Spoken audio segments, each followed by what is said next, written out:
So we have this story here from the Associated Press titled NASA's Mars helicopter takes flight, the first for another planet. And we have this picture here, which, for all I know, could be another planet, or it could be New Mexico or Nevada in a haze or with a color filter. I don't know. I mean, what am I to think? And then there's this lone little drone. And they probably do want to have drones all over the world. This is feeding into the whole agenda of drone proliferation. There's no discussion of how the craft, the rover or whatever it was, let this helicopter craft down onto the ground on Mars. I would have expected the story to at least mention something that I imagine that would have been a difficult thing to do, but there's no mention of that. It just says, oh, this thing, it just picks up with the thing rising up off the Earth, which is just kind of a little obvious to me that they're leaving some important stuff out. Here's the video they show. Of course, no sound. Again, is there anything unusual about this landscape? It's very barren, but does it look necessarily like another world? I mean, it could be, but... And then this thing goes up, and then not very good video quality. It almost seemed like it was skipping frames a little bit in the video quality. Maybe that's because they would just say, oh, well, you know, the drone, it can't operate well on Mars, and it can only take poor video. And I haven't even seen really any video. Maybe I don't look, I'm not, look into this regularly, so I don't know. But I only recall seeing photos that they released to us, but a video? I mean, okay, maybe they do. But anyway, so I didn't think, that's just, how are you to interpret that? It's just completely parachuted in out of context. And you just have to take it or leave it? I don't know.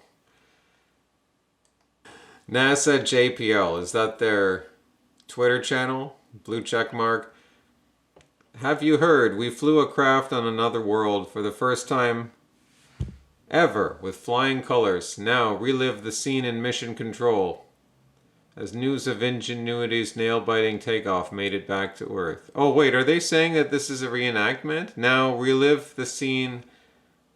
Relive the scene. No, I don't know. It seems to be suggesting to me that this is footage of the real NASA control room. Now, I highly doubt that, as we will see. Well, you'll see why I doubt that. I think you will too.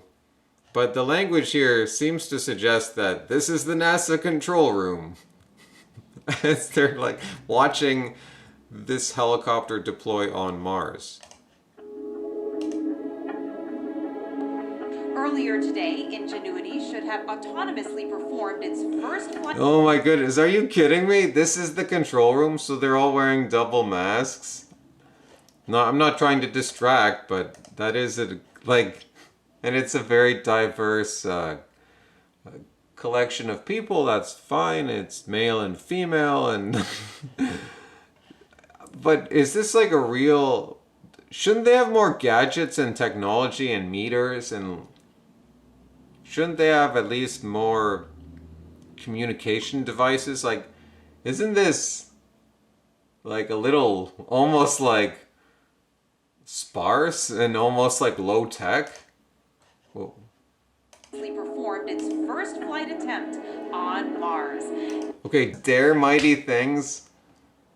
This can't be real. Are you serious? This looks like it's a corporate boardroom. It looks like it's a real estate showroom. Like, this is the condo development and this is what it's going to look like. This looks like something at a convention or at like a corporate boardroom or seminar, like a seminar course. And you've got your mantras on the wall. And I mean, it could be a real project too. I mean, there's truth, there's lies. I'm not saying everything's a total lie. But here, the angle they're presenting here, there's no way this can be a legitimate, like, government, deep state space technology control room. Like, I believe those exist, but are they showing us that here? I don't know. Now the team is ready to receive the data that will tell them whether we've made Like, those might be real engineers. This might be a real project, but I don't know if they're telling us the whole story. history. This is downlink. We are Double mask. Is he? It looks like he's wearing two masks. Data products. Yeah, that guy's wearing two masks. Like, this is ridiculous. Oh my goodness. Appear healthy. All actuators appear healthy. Whoa, look at all this data. It's gotta be science, man. You gotta believe it. Today's reporting having performed spin-up, takeoff, climb, hover, descent, landing, touchdown, and spin down. Altimeter data confirmed. Yeah, does this look convincing to you? Like, look at that guy clapping there in the background. Does he look happy? Does he look thrilled? Oh, he look like, I don't know if you can really see, but Data. like, does he look into it? Like, if he's really involved with this project to make a drone on Mars and he's just like mechanically moving his hands like that? I don't know. Oh wow, look at this. This is ridiculous. I think this is like a publicity reenactment of something, and whatever the reality of the actual event occurring or not occurring. This thing here, this is corporate publicity messaging more than any science. I'm not buying like these white cucked men. Figuratively speaking, they're muzzled. Let me just put it that way. These white muzzled men and their highly diverse female colleagues and another planet. like they're not showing us anything noteworthy at all. Dramatic music. Yeah, that guy's so into it. He would be into it if he was there on the planet and like, I hope this works, otherwise I'm not getting home. Yeah, the simple, pointless little, the most basic bare, like, almost like mocking us, like mocking the common man, like, yeah, you peon, you stupid peasant. Yeah, they're almost like laughing about how stupid we must be. They're just laughing at us about how stupid we are to buy like these completely small snippets of nothingness and make something out of it because that's the story they tell us.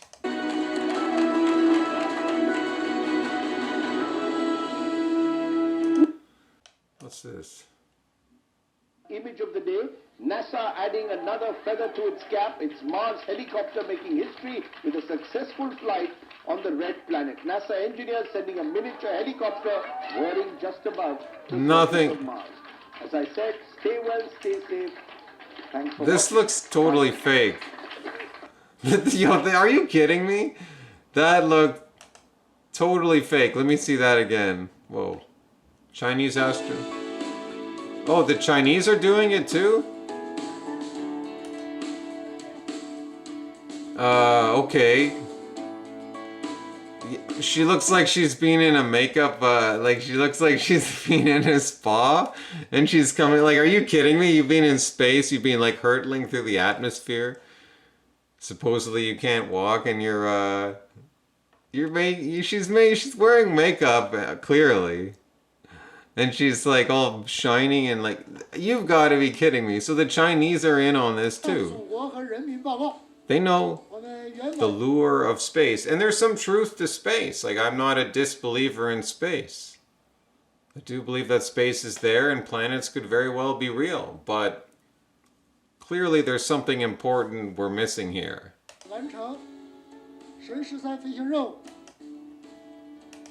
Well, anyways, that was interesting to compare what China was doing. Greetings, friends. In this video, I'll address the scientific question of whether space is fake and gay. Before I get to the more basic and practical questions regarding space, I'll say a few words on the scientistic worldview of our times. Science is a method of validating and invalidating hypotheses. Science cannot be a worldview in itself, but it can be used to justify worldviews because science is a method.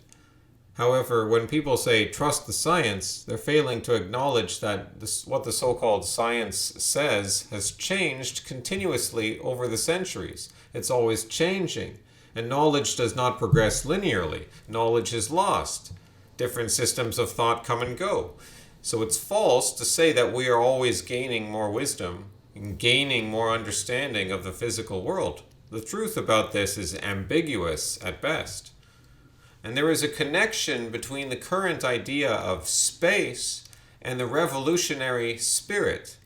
You tear down all boundaries, anything goes, change your identity. Space helps to destabilize culture, at least if you think you can ever attain or reach the vast depths of outer space, if space is what they tell us it is. Think about putting a man 1 trillion light years from Earth in the vast depths. There is no way to even seriously consider a human existing in such a situation. If he could even survive there, would he still be human? I'm serious. Would that really be human?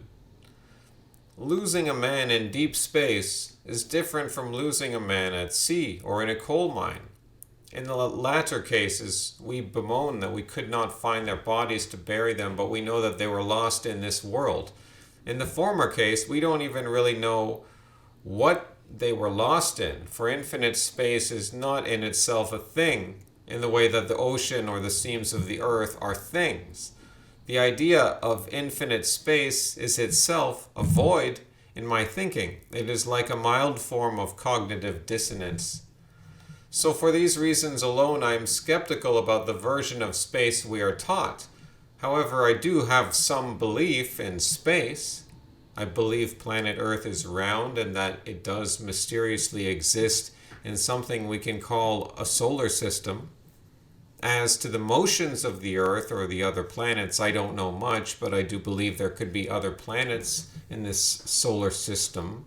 I suppose the planets are round, like Earth. I don't know what keeps us from falling off the planets. They call it gravity, but who knows what that really is. Basically, I don't have much of a problem with the idea of a solar system because this is something that peoples have studied in the skies for millennia. But beyond the solar system, I have no idea what could exist. The pictures of telescopes of far distant galaxies are almost meaningless to me. We're just looking at some nice and fancy images. Some of it looks kaleidoscopic and beautiful, some of it looks chaotic. Likewise, the notion of far distant planets, well, maybe they're there, but why would I really believe it? I can see some photos of these planets, but I don't base my belief on photos. The photos are not offered to us as part of any integrated whole. They're not part of a unified package. The photos are parachuted in. They're dropped down to the peons for our consumption. It would appear to me that the Earth is the center of the universe, and it should appear that way to anyone on Earth. It is a fairly obvious aspect of daily life that Earth appears to be centrally important, and so in a psychological sense, it is the center of the universe, and I would argue it's more the center of the universe than purely a psychological sense. But it remains true that there really is no way to mentally conceive of far-off galaxies and even life on other planets. So it's kind of a moot point whether they're actually there. Even if you say that these far-off galaxies with living civilizations are real, how can we conceive of what that really means? We are interacting with mental abstractions, fantasy, and phantasms. Well, I suppose artists and filmmakers have indeed conceived of these things, but my point is that they inevitably reproduce these images of outer space and aliens in either demonic imagery or just imagery that we would already recognize based on Earth. They're just giving you pieces of what we already know from our own world and making it weird and strange and changing things. creating new versions of monsters, which we've always imagined monsters. There have always been strange peoples existing in the psyche or even in a real experience since the beginning of time. But we have no basis on which to really imagine life on other planets, is what I'm saying. So what you see in popular culture or wherever is coming to us through the lens of everything we know on Earth. And it can only resemble a distorted image of what we know on Earth. Are the photos of the surface of Mars in fact real? Were these photos altered? It seems there is some alteration going on in some of them, having followed this off and on for some years now. There is something questionable about the selection of photos which NASA has released. I don't need to go into the details, you can look into it yourself. I don't think that they released too many photos, not that the volume of photos should prove anything, but the photos are very selective, and just like with the moon landings, you would expect more documentation for public consumption, if anything in good faith, but maybe it would be presumptuous to presume good faith on the part of these actors. We are supposedly trusting some tiny robots which are slowly driving alone in a far-off empty world while sending data back to a very select number of people in the military. And given that the CIA and the military have deliberately conducted manipulative experiments on unsuspecting civilians going back decades, and given that these organizations have conducted psychological warfare and mind control, we might start to see why some of these people at the top would be interested in creating the cult of space exploration. The notion that all of it out there, as they tell it to us, is real. And these people might believe it themselves. They might believe in the possibility of exploring space themselves, or at least believe that they could get other people to do it for them. But for whatever reason, they're not giving us the full truth. Maybe because they think if people knew the full truth, they wouldn't go along with it. So some of the truth is going to be omitted, some of it will be distorted, and there will be lies. And they may just know something about the moon and about Mars and about other planets that we do not know. Maybe they have indeed sent robotic craft to Mars and men to the moon. Or maybe it's actually extremely difficult to get beyond Earth's upper atmosphere, the region where satellites operate. But whatever the truth, they have some reason not to be fully honest about what's been going on. Why should we believe these photos of the surface of Mars? They look remarkably similar to any desert on Earth. True, there may be some features which look different or odd, but who am I to say that these are from another planet?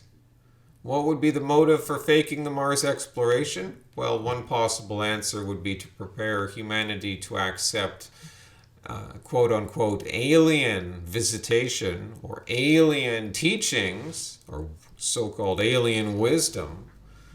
And another answer for faking Mars exploration would be the propaganda value in showing you that a certain country or a certain corporation is at the forefront of technological development.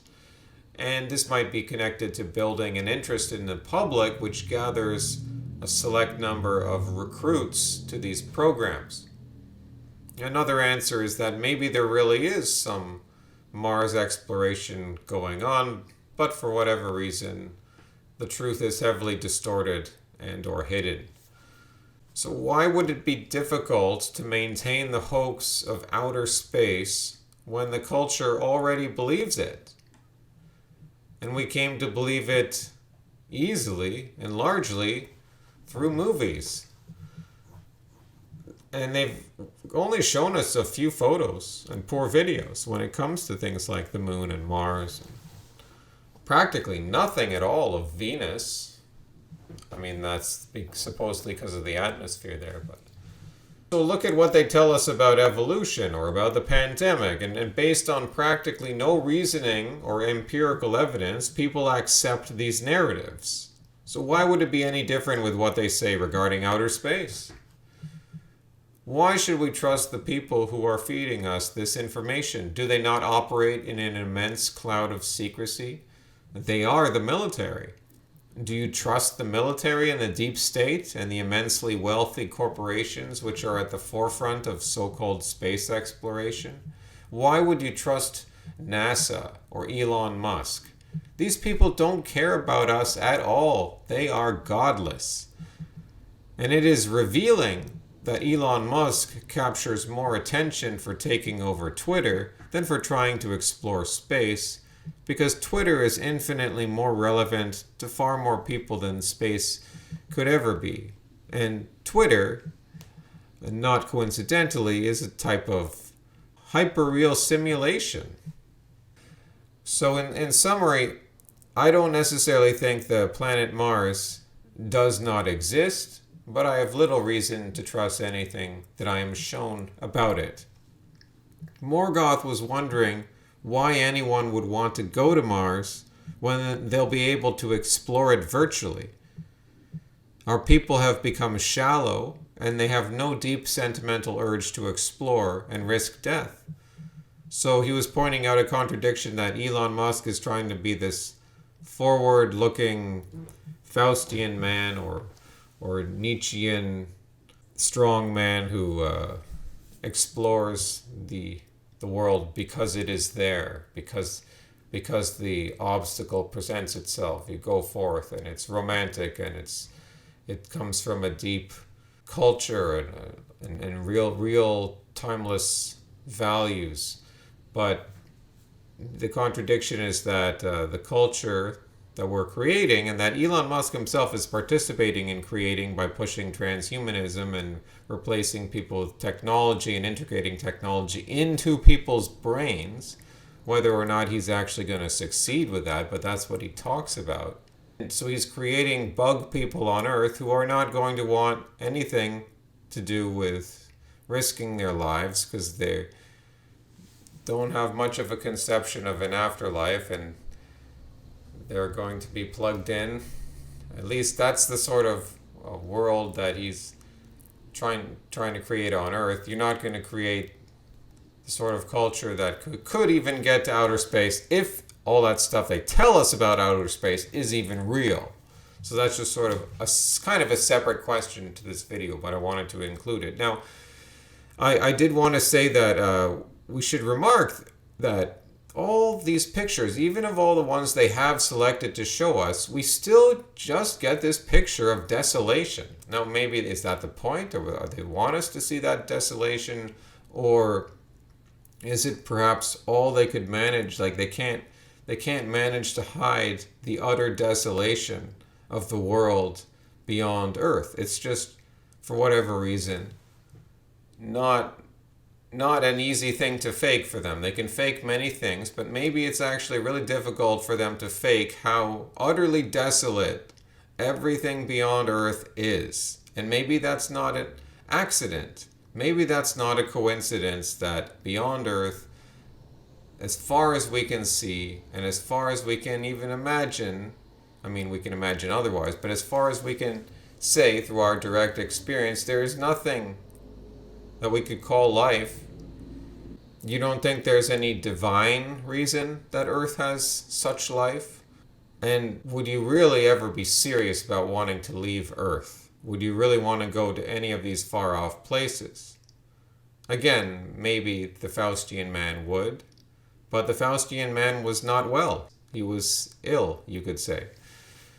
Now, I didn't discuss much about the moon landings here, but in conclusion to this video, I'm going to tack on a portion of a conversation that Jay Dyer had with another YouTuber. I think the name of the other guy was Jay Lee.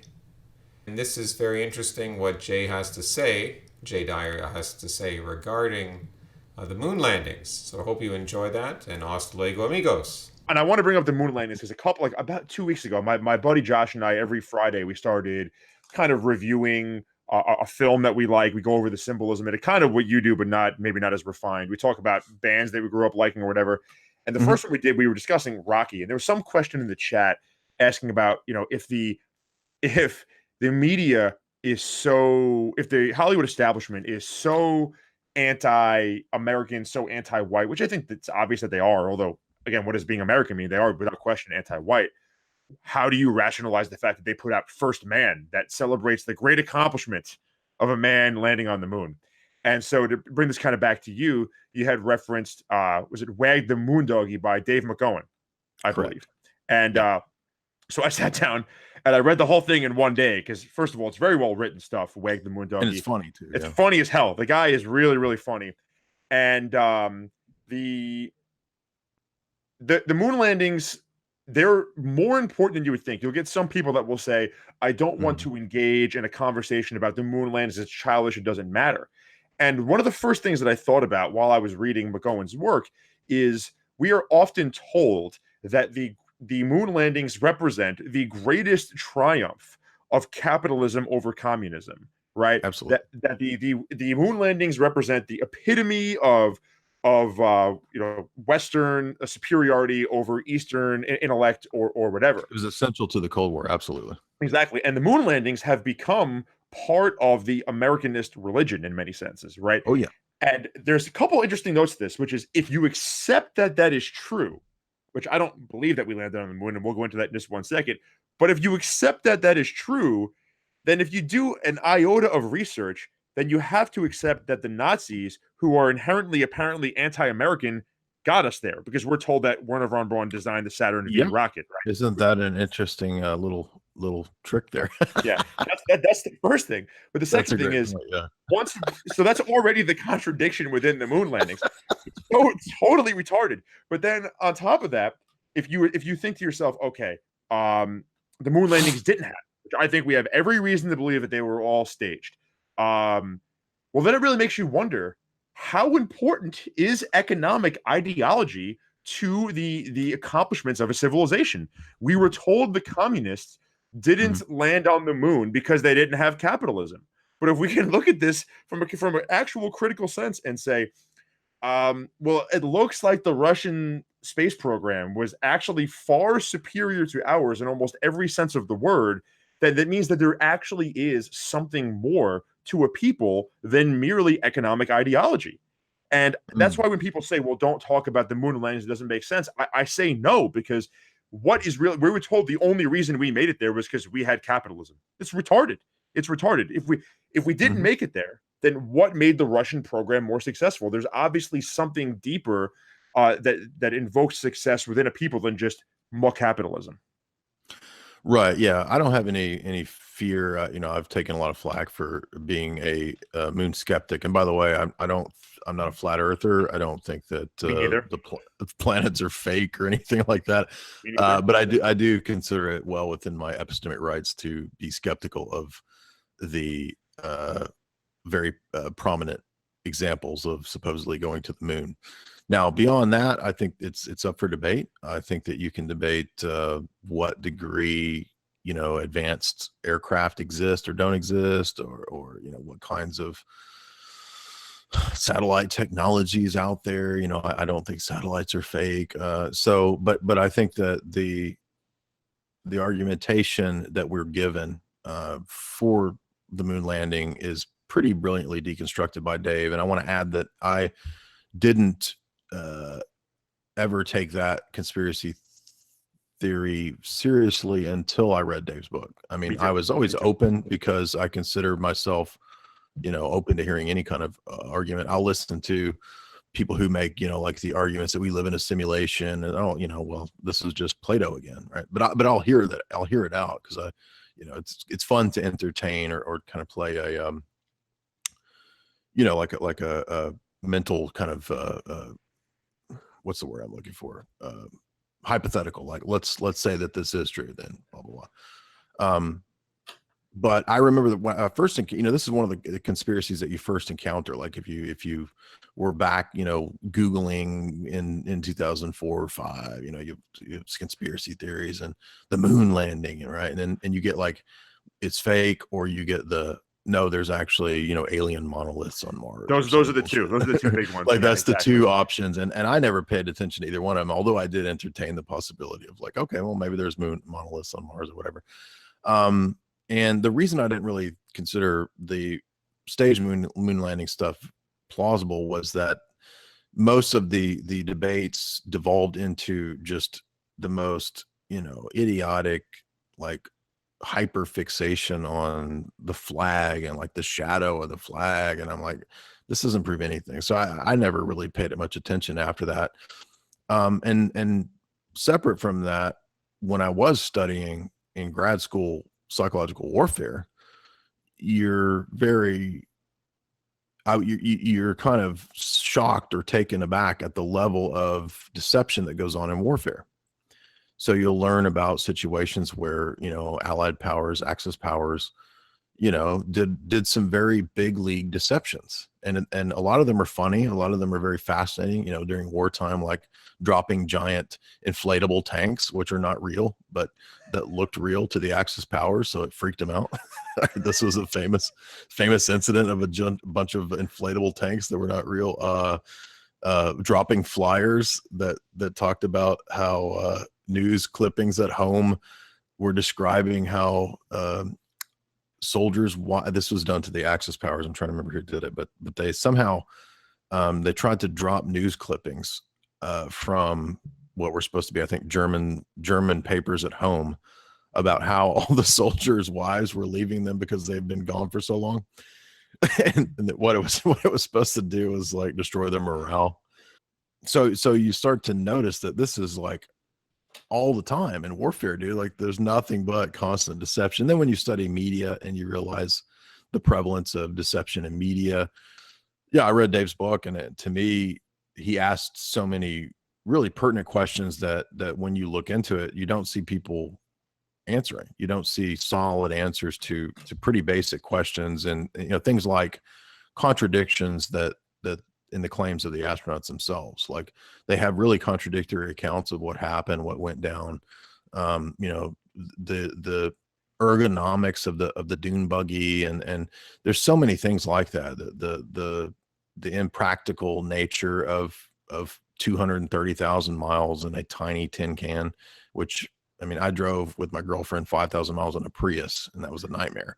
So the idea that you could do this, 240,000 miles in this, even smaller tin can, to me is pretty preposterous.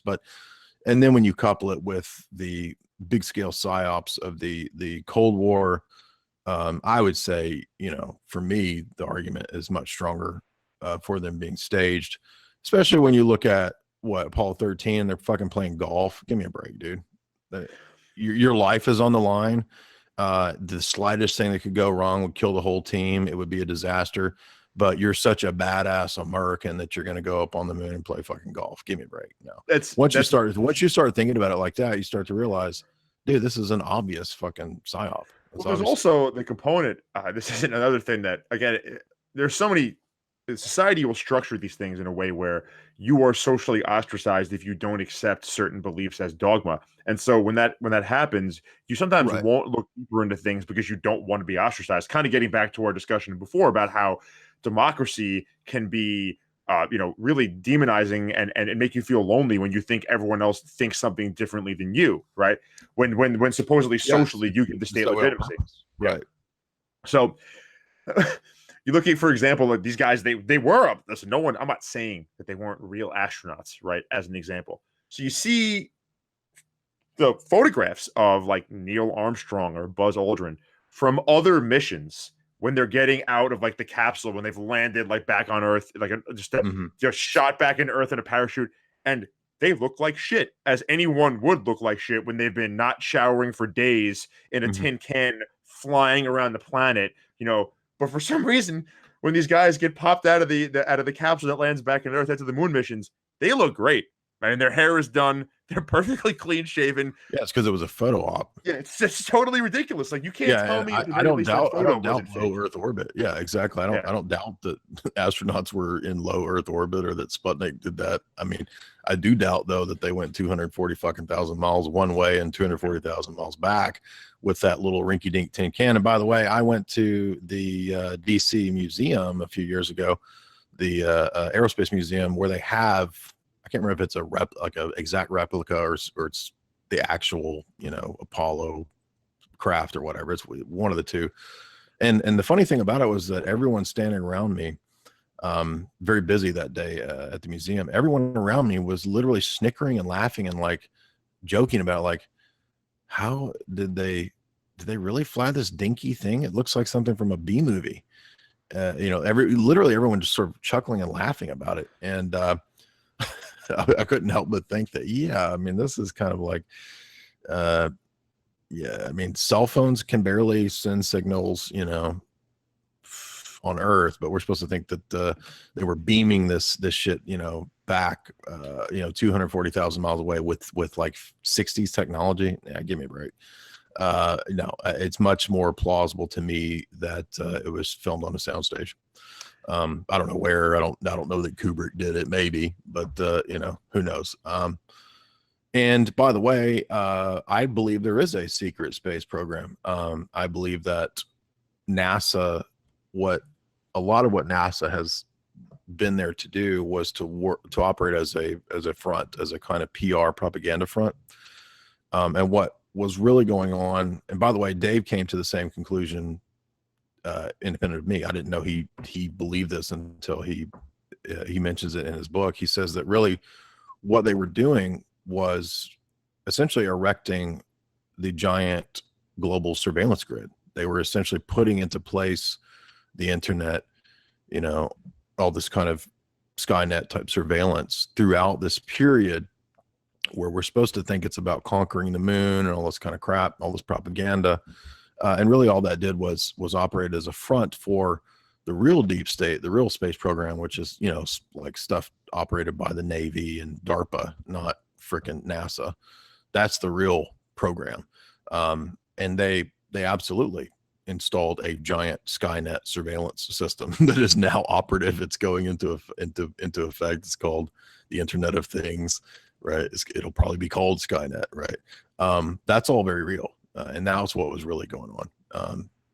So I'm rambling, but no, I totally agree with you. That's there obviously was a secretive end to what they were trying to accomplish. Whenever you get that, the cover story, be it the Gulf of Tonkin incident or whatever, there's always a cover behind that. By the way, supposedly it doesn't matter. They say, oh, we've learned everything, so why don't we go back? Why have we not been back to the moon? And, oh, it's because well, there's nothing there. There's nothing. That's literally what they say. It's like, oh yeah, we pretty much got all the facts. It's just dust. No reason to go back. And then you're like, well, and how do we know that we went? Oh, well, NASA actually lost all the footage, by the way. Did you know that? Oh yeah, they lost back in the 70s. They lost like sorry, thousands of most important event in human history. Sorry, we lost all that. Oops, sorry. I mean, who believes this fucking shit? But most people, by the way, they don't know about all these crazy claims, and then you go look it up, and it's like, this is nonsense. I can't believe that there's this much nonsense. But by the way, one reason that I don't have a problem entertaining those positions and then looking into them is because I know how paradigms and worldviews work. So I don't believe Darwinism. I don't believe in purely natural selection. I mean, there's an aspect to which natural selection is true, certainly, but I don't believe in the sort of the scientism and the Darwinian mythology. Because I see it as another example of this kind of wide-scale propaganda that people don't actually know why Darwinism is true. When you really start reading it, when you really start looking into what is a mythology, essentially, you see how easily it breaks down. So for me, it's not that difficult when you understand how easy it is to convince large numbers of people of untrue, preposterous things. I mean, just look at the idiocy of what the normal political discourse is. I mean, most people believe in the Democratic Republican nonsense. They believe they live in a democracy. They believe the news. And we on, the dissident right, we on alt whatever, alt left even, we know that that stuff's not true, right? Yet we can see that giant swaths of masses believe it. So I don't feel at odds or weird questioning Darwinism, nor questioning this silly looking moon stuff.